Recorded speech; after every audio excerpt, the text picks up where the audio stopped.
The winter pond's water was cold as steel needles piercing every pore. As I dragged Shen Zhaoyan out by his collar, with the last shred of my strength, my lungs burned like fire. In my previous life, it was in this very lotus pond, beneath its thin sheet of ice, that I'd risked everything to save this Prince Jing's heir.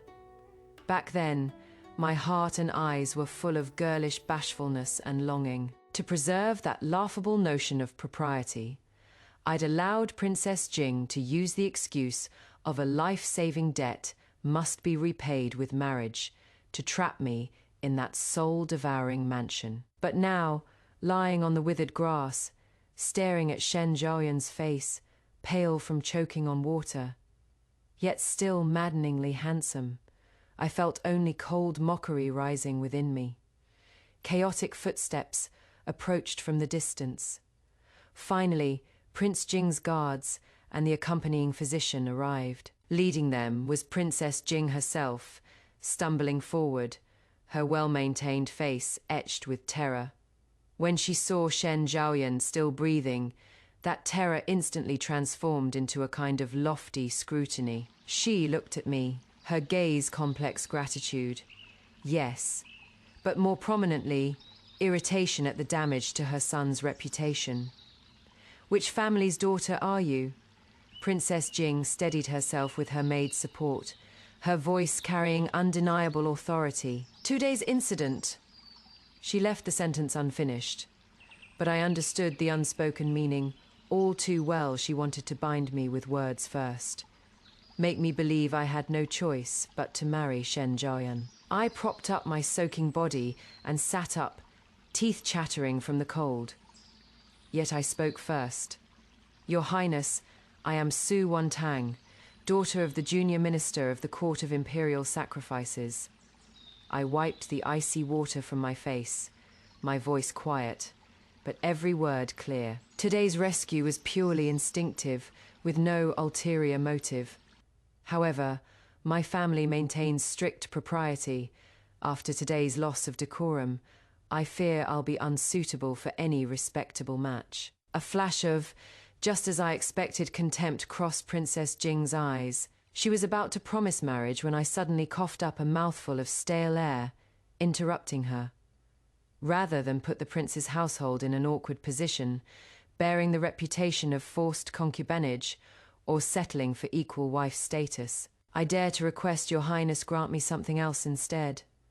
Princess Jing paused slightly, her brow furrowing. "Speak." "I've been frail since childhood. After today's plunge into icy water, I fear my lifespan is compromised. My family is poor. I dare not aspire to the prince's household. I only ask that the prince's residence bestow 10,000 taels of gold to honor this life-saving debt and provide me with funds to buy medicine and live out my days in some distant place." The moment these words left my lips, a deathly silence fell. Those noble ladies and attendants who'd been preparing to witness the savior becomes heir's consort. Drama stood slack-jawed in this era that prized reputation over silver. For an official's daughter to publicly demand money was tantamount to self-destruction. Shen Zhaoyan had regained consciousness by now. Supporting himself, he stared at me in disbelief. His voice hoarse. "What did you say you want? Money?" I met his gaze. Those eyes still held the shock of our first meeting in this life, not yet tainted with the disgust and distance I'd known before. "Young master," I lowered my head slightly, my tone humble yet firm. "Reputation is ephemeral, but life is tangible.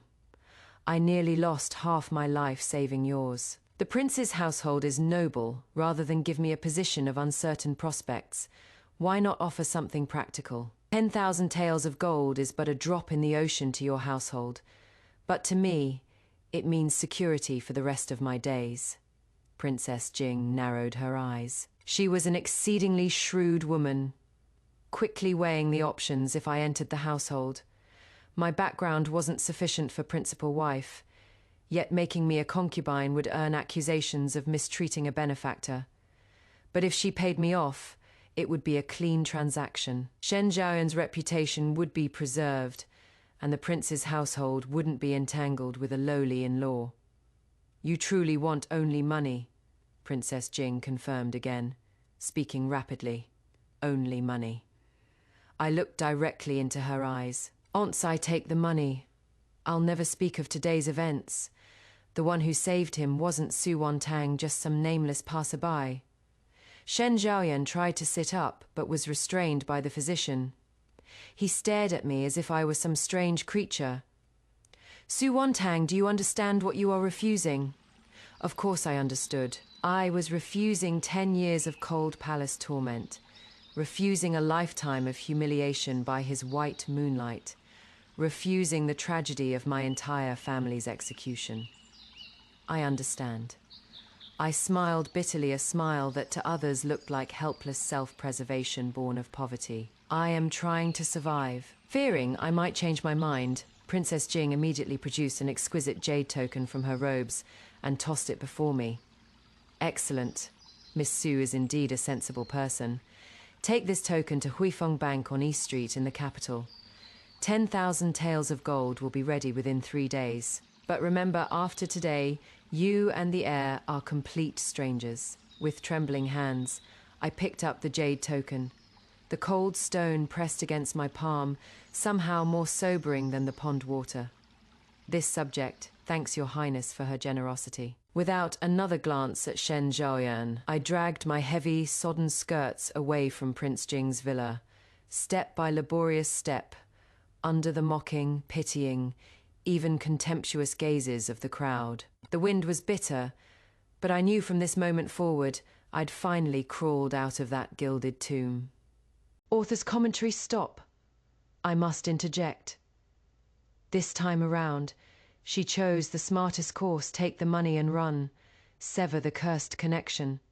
Don't worry, it gets even more satisfying. Those who once trampled her to climb higher, not one will escape. When I returned to the Su residence, my entire body had frozen stiff, like a corpse freshly hauled from an ice cellar. I didn't go to the main hall to alarm father, but went straight to my small courtyard. Before I could even change out of my soaked clothes, the courtyard gate burst open with a bang. Stepmother, Joshi, stormed in with several matrons, her mockery arriving before she'd even planted her feet. Su Wantang, you still have the face to return. Joshi fanned the air disdainfully, as if I carried some foul miasma. I heard that at Prince Jing's villa, you not only got yourself soaked, but publicly debased yourself like a beggar, demanding reward money. You've lost all face for the Su family. I sat before my vanity mirror, fingers trembling from the cold, but my eyes were unnaturally calm. I drew the jade token from Prince Jing's household from my robes and tapped it lightly on the table.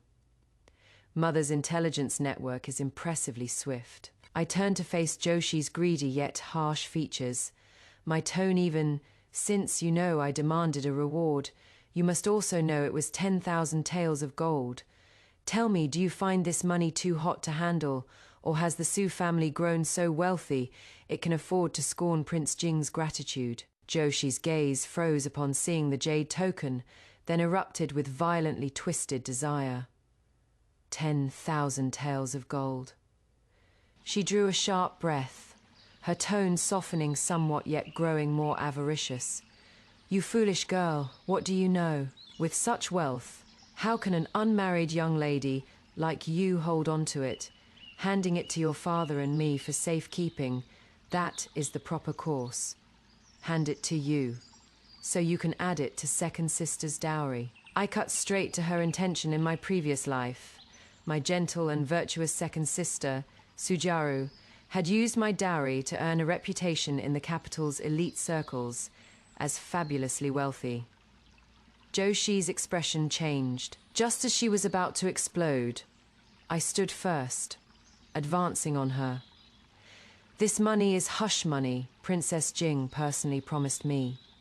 If Mother wants to take it, why not first visit Prince Jing's household and ask Her Highness whether she is willing to let this money, which should have disappeared, quietly pass through your hands and those of others in the SU family. You are threatening me." Joshi's bluster was somewhat hollow. "I am doing this for the SU family's good." I laughed coldly, dropping my voice very low. The prince's household despises nothing more than insatiable greed. This money in my hands represents gratitude for saving a life. If it enters the SU family accounts, it becomes extortion of the prince's household. Mother, do you think father's official cap can withstand a prince's thunderous wrath? Joshi found herself caught by my reasoning, though greedy. She knew Prince Jing's household was not to be trifled with. "Then what do you intend to do?" she asked through gritted teeth. "In 3 days I'll collect it myself. But before then," I returned to my chair, tidying my damp hair. "I need Mother to do something for me." "What?" "I want the deeds and land titles to the shops and fields my birth mother left behind. Now, immediately." "What?" Joshi's voice shot up. "Those properties have long since fallen into disrepair." "What do you want them back for, to settle debts or liquidate them?" I looked at her coldly. Since everyone thinks my demanding money for saving a life makes me mercenary, I might as well live up to that reputation. I need capital to carve out a livelihood in this capital. If Mother refuses, I'll have no choice but to ask Father to visit Prince Jing's household and personally consult Her Highness on how these 10,000 taels of gold should be handled. You unfilial wretch." Joshi trembled with rage, but under the jade token's implicit threat, she eventually slunk away in defeat. I knew this was only the beginning. The next day, despite my lingering chill, I went directly to Huifeng Bank with the prince's token. Huifeng was the great Qian dynasty's largest money house. The head manager treated the token as if it were the person herself, his deference almost frightening. "Miss Sus, 10,000 taels of gold is an enormous sum, inconvenient to transport. Would you prefer to exchange it for banknotes, or half in banknotes, half converted to tangible assets?" I sat behind the screen in the inner hall, cradling a cup of hot tea. I know Prince Jing's household owns several prime street front properties in the southern district, plus 2 tea mountains in the suburbs. Calculate their value and transfer them to me. For the remainder, I want banknotes redeemable at any Huifeng branch nationwide. The head manager hesitated, but Her Highness only authorized gold. Head manager, what Her Highness wants is for this matter to be settled quietly. I gently blew away the tea leaves, my tone confident. If I parade dozens of chests of gold through the streets, within half a day, all of the capital will know Prince Jing's household paid a fortune to silence their benefactor. But if it becomes real estate, it is merely ordinary business transactions. Which do you think Her Highness would prefer? The head manager was a clever man. He broke into a cold sweat instantly, agreeing profusely. In merely 3 days, I completed the total divestment of assets. I not only reclaimed the properties that had belonged to my mother, but leveraged Prince Jing's household's pressure to consolidate everything under the name of an old servant of mine who'd never shown his face publicly. As I walked out of Huifeng Bank, clutching that thick stack of deeds, I happened upon Prince Jing's carriage. The curtain lifted slightly, revealing Shen Zhaoyan's grim face. He looked at me, his eyes full of scrutiny and an indefinable revulsion. "Suwantang, you certainly work fast. Got the money and you are already this eager to squander it." I stood at the bottom of the steps, curtsying slightly with impeccable grace. "Young master flatters me. I've been poor since childhood and have witnessed the fickleness of human hearts. Only these material things prove most loyal and reliable." I looked at him, my expression serene. "From now on, young master, you walk your sunny path. I'll walk my merchant's road. Let's each find our own peace." Shen Zhaoyan snorted coldly, dropping the curtain heavily. The carriage sped away, kicking up a cloud of dust. I brushed the dirt from my sleeves and boarded another, far more modest carriage. Author's commentary Su Wantang's maneuver of openly repairing the plank road while secretly crossing Chen Kang was absolutely brilliant. On the surface, she is a money-grubbing merchant woman, but in reality, every step is part of her grand design. Shen Zhaoyan. Oh, Shen Zhaoyan.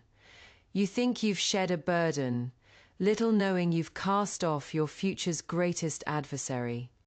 In the first month after obtaining the 10,000 taels of gold, I became the capital's greatest laughingstock. Over tea and after meals, everyone discussed the SU family's eldest daughter who destroyed her own prospects, saying I was vulgar and mercenary, that for a bit of gold and silver, I'd severed my heaven-reaching connection to Prince Jing's household. Su Jiaru would sigh dramatically in the garden every few days, putting on a show of being heartbroken over my reputation. Elder sister, I heard you invested all 10,000 taels into a cloth shop on the verge of bankruptcy. Su Jiaru clutched her handkerchief, barely concealing her schadenfreude. That shop's location may be good, but it is stocked with nothing but old, faded silks. Why put yourself through this? I was reviewing account books and didn't even lift an eyelid.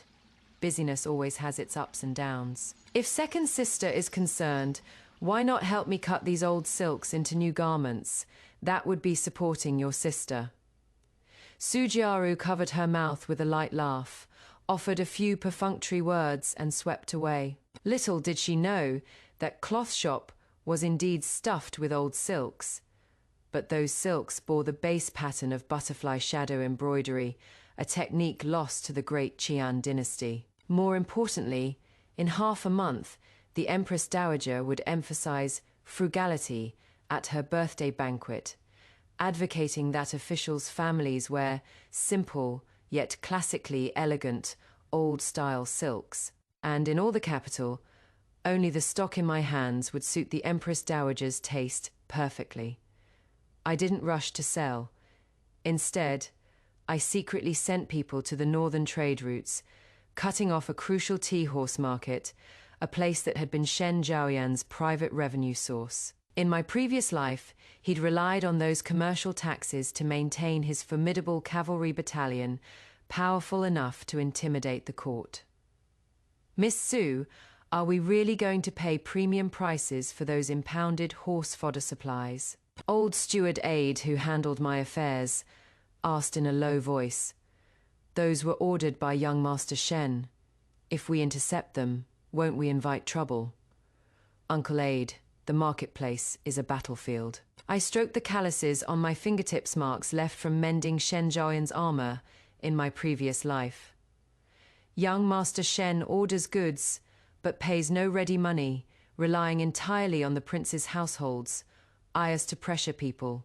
Those border folk have long suffered. We're offering silver coin and going through proper official contracts. No one can fault us. Sure enough, within 7 days, Shen Zhaoyan came looking for me. This time he brought no attendants, barging alone into my newly opened tea house. His face was iron grey, radiating long-suppressed fury. Su Wantang, are you deliberately opposing me? He slammed his palm on the sandalwood table, making the teacups rattle. I calmly poured him a cup of tea through the rising steam. My face remained placid, almost cold. Young master, where does this accusation come from? I am merely running a small business. How would I dare oppose the prince's household? Small business. Shen Zhaoyan laughed coldly, boring into me with his gaze. You've seized my 3,000 loads of premium fodder in the north and monopolized the capital's largest raw silk supply. Su Wantang, where did you get such appetite, such precise foresight? Just good fortune. I lowered my eyes lightly. If young master needs fodder, you are welcome to buy it back from me at market price. However, with the border situation unstable, fodder prices change thrice daily. Yesterday, it was 100 taels. Today, I am afraid it is doubled. Have you lost your mind? Shen Zhaoyan's anger turned to bitter laughter. This is price gouging. Aren't you afraid I'll report you to His Majesty for hoarding and profiteering? Young master is welcome to try. I stood, meeting his fury directly, my tone neither servile nor overbearing. According to Great Qian law, without a plaintiff, there is no prosecution. Every transaction I've made bears official seals, and I've paid all taxes in full. On the other hand, young master, you've been privately procuring military supplies in the north, bypassing the Ministry of War. If this memorial reaches His Majesty, will he punish my crime first, or question your responsibility? Shen Zhaoyan's pupils contracted sharply.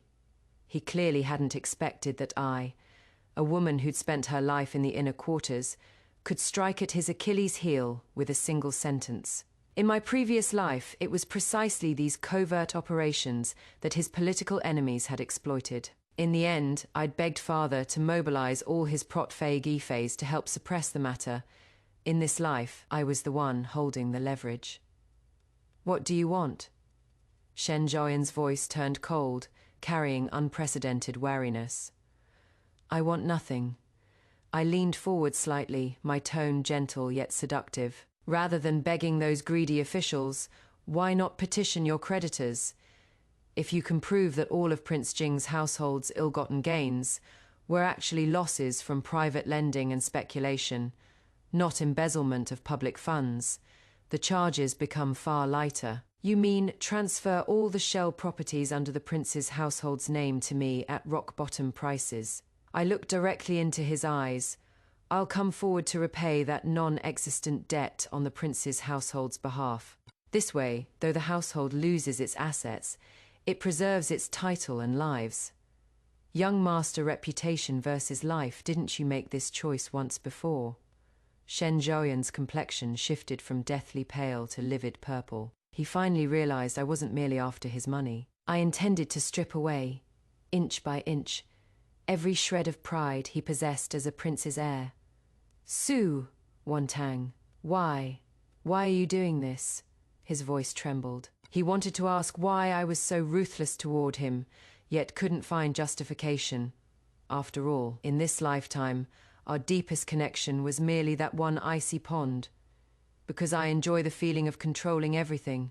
I cut off his unspoken question, my tone flat. Young master, in 2 days, the censorate will conduct its final audit. If you sign this transfer agreement, the prince's household will merely be poorly managed. If you don't sign, it is execution for the entire family. When Shen Zhaoyan left, his steps were unsteady. He even stumbled on the stairs. 3 days later, Prince Jing's household changed hands. I became the capital's largest landlord, while the once untouchable Shen Zhaoyan could only take the aged Prince Jing to their ancestral home in exile. Before departing, he knelt before my carriage in the rain. Su Wantang, back then. Did I truly choose wrong? Through the curtain, his voice carried infinite regret. If on that day I saved you, I hadn't followed Mother's lead in looking down on you, if I'd treated you with genuine sincerity. I sat inside the carriage, toying with the jade token that had once bought me 10,000 taels of gold. My heart was so calm it held not a ripple. Young master, there are no ifs in this world. I lifted a corner of the curtain, looking at him coldly. You valued power and propriety. I valued the means to survive. Different paths, we were never meant to walk together. The carriage slowly started forward, muddy water splashing onto his robe, now washed so pale it had lost its color.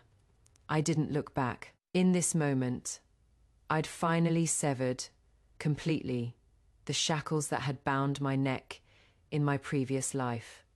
In the first year after Prince Jing's household's complete collapse, the capital's heavens shifted. The Su family didn't escape this storm unscathed. Either Zhou Shi was caught lending money at usurious rates to fallen nobility.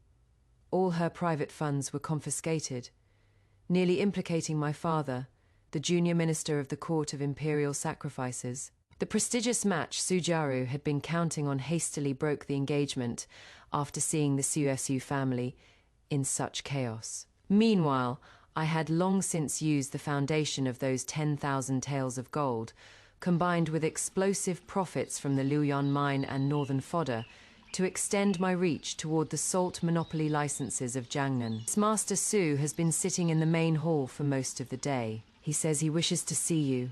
Uncle Ad stood outside the warm pavilion, his expression somewhat wistful. I set down my account books and rose, straightening my cloud brocade robe. I'd long since moved out of the Su residence, living in a mansion under my own name. The plaque above the gate read, Su Residence, but it was no longer that Su family where I'd been constrained at every turn. Entering the main hall, Father Su Bowen looked as if he'd aged a decade. Gazing at this eldest daughter he'd once deemed self-debasing and reeking of copper, his eyes now held a trace of humility. Even he hadn't noticed. Wontang, the family has fallen on hard times. Your sister's marriage has fallen through, and your stepmother has taken ill. Father sighed, hesitating. You control so many properties now. Could you help the family out? I personally poured him a cup of tea, my movements elegantly composed. Father, when I fought desperately for those 10,000 taels of gold, you personally declared in the ancestral hall that I was consumed by greed, that the Su family had no daughter like me. Now, every penny I have carries that stench of copper you so despised. If it enters the Su family accounts, I fear it might tarnish your sterling reputation. Su Bowen's face turned iron grey, the teacup in his hand trembling slightly. You mean to stand by and watch us perish? Father misunderstands. I smiled faintly. I've already had people quietly purchase the Su family's properties and lands. As long as you remain in office, the Su family won't fall. However, these things will henceforth bear the Su surname, but not openly belong to the Su family. If Joshi and Sujaru wish to live peacefully, they'd best behave. If they try to scheme against me again, I'll have no choice but to proceed according to the rules. Su Bowen slumped in his seat. He finally understood that the once obedient daughter had died in that icy pond long ago. After seeing Father off, I donned a veiled hat and went to a dilapidated farm on the city's outskirts. This was Shen Zhaoyan's current residence. The once celebrated heir, surrounded by admirers, now wore coarse hemp clothing, struggling to chop firewood in the courtyard. Prince Jing lay paralyzed in bed. Lin Qingshuang had long since married far away. Here, he'd become truly alone in the world. Seeing me appear, Shen Zhaoyan stopped his work. He looked at me, and deep in his eyes rose a trace of hope, that kind of hope so humble it had fallen into the dust. Su Wontang, have you come to mock me? He laughed self-deprecatingly, his voice hoarse.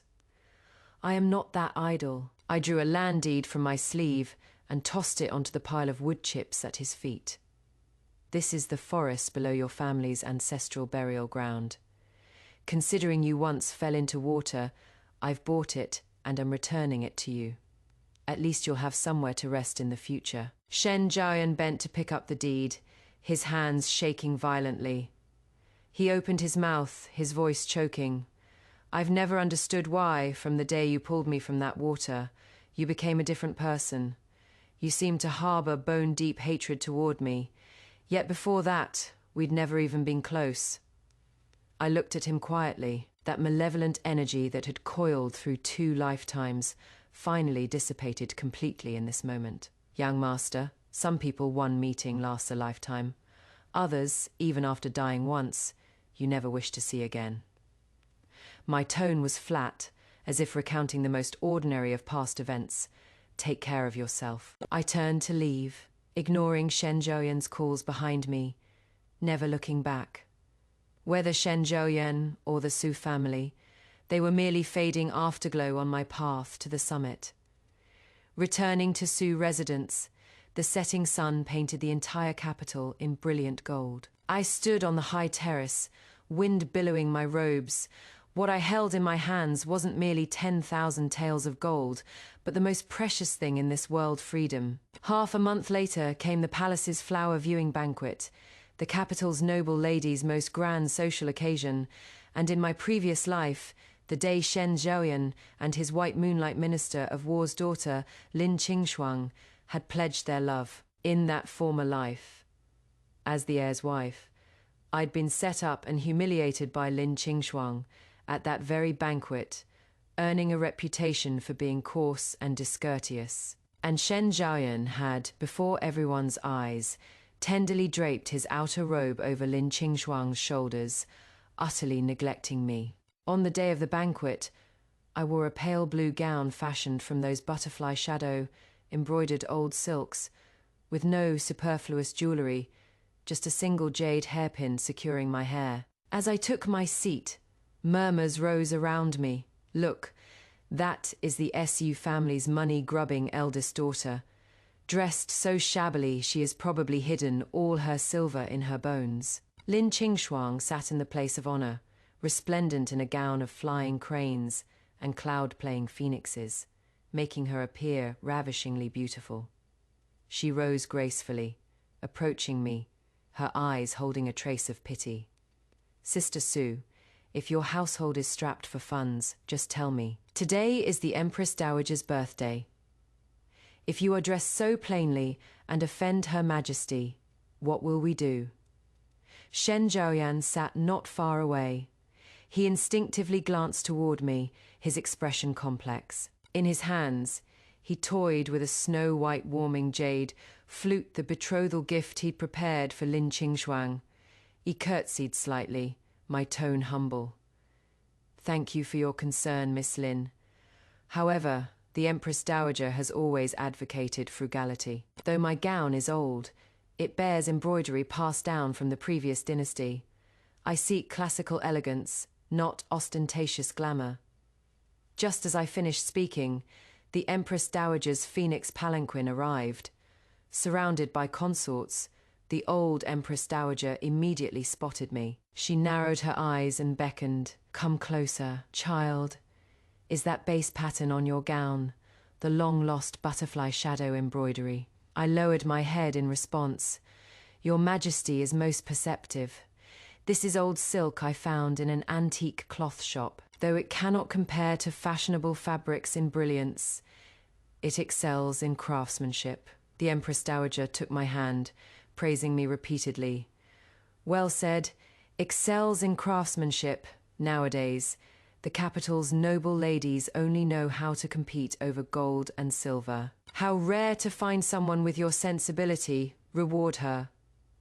Lin Qingshuang's face froze instantly. Her extravagantly expensive phoenix and crane gown had, in the face of the Empress Dowager's frugality, become a vulgar footnote.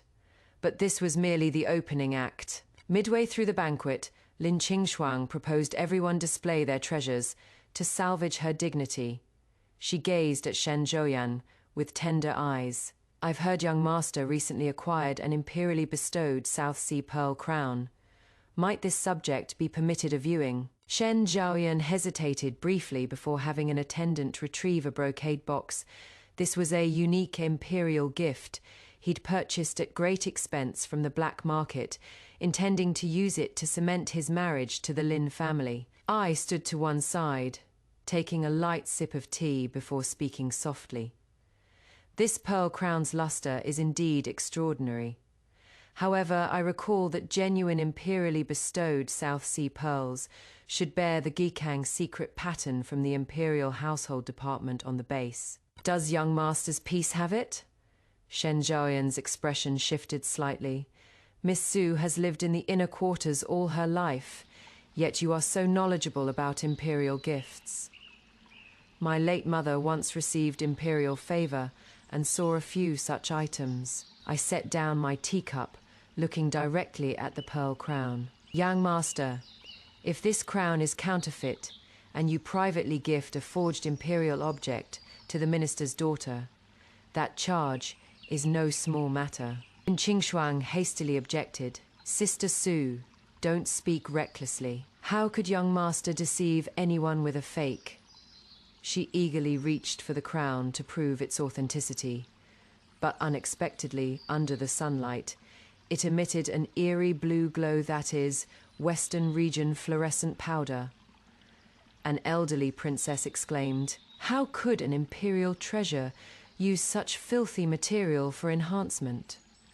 The entire hall erupted. The Empress Dowager's face darkened ominously. Shen Zhaoyan shot to his feet, cold sweat soaking his sleeves. He looked at me, eyes bloodshot, yet under everyone's gaze, couldn't utter a single word. I'd long ago used that 10,000 taels of gold to monopolize all pearl circulation in the capital. The only pearls Shen Zhaoyan could acquire were the high-quality counterfeits I deliberately released. "Miss Lin," I walked before Shen Zhaoyan, my voice low enough for only him to hear. "It seems you cannot accept this generous gift." I turned to him, smiling warmly. "Young master, you haven't even warmed the profits from Luyuan mine before squandering them on such vanities. Did you ever consider that once the Ministry of War learns you gifted a counterfeit, would they still marry their daughter to an impoverished heir whose revenue streams have been severed?" "Su Wantang, it was you." He ground his teeth, voice trembling. "I merely reminded you to be sincere in your dealings." I smiled with gentle grace, then turned to take my leave of the Empress Dowager. That night, news of Prince Jing's heir offending the throne with counterfeits spread throughout the capital. To preserve his daughter's reputation, Minister Lin sent people that very night to return all of Shen Zhaoyan's gifts. He lost face in the wind and snow, lost his marriage prospect, and I sat by my warming brazier, calculating how to harvest his final remaining assets. Author's commentary family. I laughed out loud writing this section. This is high-level revenge. No dirty hands, no traces left, letting enemies die in their own arrogance. That White Lotus, Lin Qingxuang, won't escape either. However, she humiliated Su Wantang in the previous life. This life she'll repay tenfold. Continuing. When winter's third heavy snow fell, Prince Jing's household finally couldn't hold on. The funding gap for Shen Zhaoyan's privately maintained troops in the north was like a bottomless pit. Combined with the counterfeit scandal, Prince Jing's household's reputation at court had plummeted. To avoid suspicion, Minister Lin not only broke the engagement, but turned around and impeached Prince Jing's household, overstepping protocol, extravagant living, unclear financial sources. I sat in the Su residence's newly opened warm pavilion, reviewing the mortgage list Uncle Ad had delivered. Miss Young Master Shen has already mortgaged the household's last 3 estates in the suburbs to our money house. Uncle Ad's voice carried a trace of complexity. He desperately needs ready silver to grease palms in the palace. Otherwise, Prince Jing's corruption charge will be confirmed. He still hasn't discovered the money house's true owner is me. He thinks it is just Huifeng's business. Now that he is desperate, as long as someone will lend him money, he'd probably sell the prince's household seal itself. As we spoke, urgent knocking came from outside. Shen Zhaoyan had arrived. He was no longer that spirited, magnificently dressed heir. Wearing a frayed black cloak, his top knot covered in remnant snow, he appeared utterly dejected and anxious. "Su Wantang, I know you have money." His first words upon entering tore away that thin veil of dignity. "Help me this once, I am begging you." I didn't rise, merely gestured to the seat opposite. "Young master, please sit. Seeking wealth is a merchant's duty. How do you wish to beg? 1,000 taels of silver." His eyes were bloodshot, staring at me fixedly. "I need to bribe connections at the Court of Judicial Review to extricate my father from this embezzlement case. If you agree, that Luyuan mine deed, plus the prince's household secret collection of rare books and treasures all yours." Young master, the Court of Judicial Review's connections can't be bought with a few tens of thousands of taels. I set down my teacup, looking at him calmly. The current situation is that His Majesty wants to reclaim Prince Jing's household's military authority. If you throw this money around, far from saving the prince, it becomes evidence of guilty conscience. You are buying your own death warrant. Shen Zhaoyan's entire body trembled. Of course he knew this, but he had no other options. So you'd have me watch the prince's household be destroyed. You could try a different approach. I leaned forward, my tone gentle yet seductive. Rather than begging those greedy officials, petition your creditors. If you can prove that all of Prince Jing's household's illegal gains were actually losses from private lending and speculation, not embezzlement of public funds, the charges become far lighter. You mean transfer all shell properties under the prince's household's name to me at rock-bottom prices? I looked directly into his eyes. I'll come forward to repay that non-existent debt on behalf of the prince's household. This way, though the household loses its assets, it preserves its title and lives. Young master, didn't you already make this choice once before, reputation or life? Shen Zhaoyan's complexion shifted from deathly pale to livid purple. He finally realized I wasn't merely after his wealth. I intended to strip away, inch by inch, every shred of pride he possessed as a prince's heir. Su Wantang, why? Why are you doing this? His voice trembled. He wanted to ask why I was so ruthless, yet couldn't find justification after all. In this lifetime, our deepest connection was merely that one icy pond. Because I enjoy the feeling of total control. I cut off his unspoken question, my tone flat. Young master, in 2 days, the censorate conducts its final audit. If you sign this transfer agreement, the prince's household is merely poorly managed.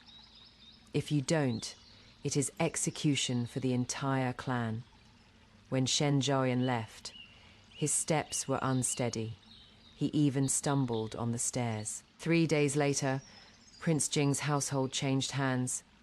I became the capital's largest property owner, while the once untouchable Shen Zhaoyan could only take the aged, infirm Prince Jing to their remote ancestral home to weather the storm. Before departing, he knelt before my carriage in the rain. Su Wantang, back then, did I truly choose wrong? Through the curtain, his voice carried infinite regret.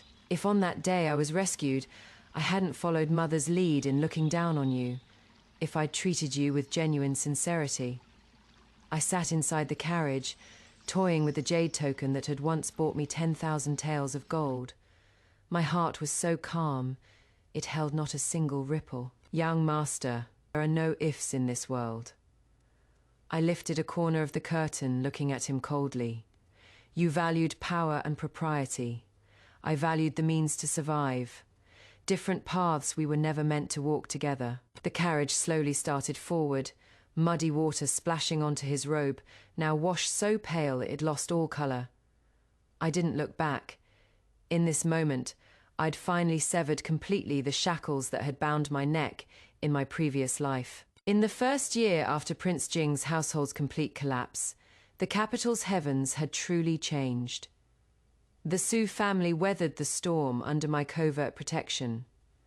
Joshi and Su Jiaru, having learnt their lesson, no longer dared scheme against me. Father continued his official duties, though he now understood that his eldest daughter was no longer someone he could control.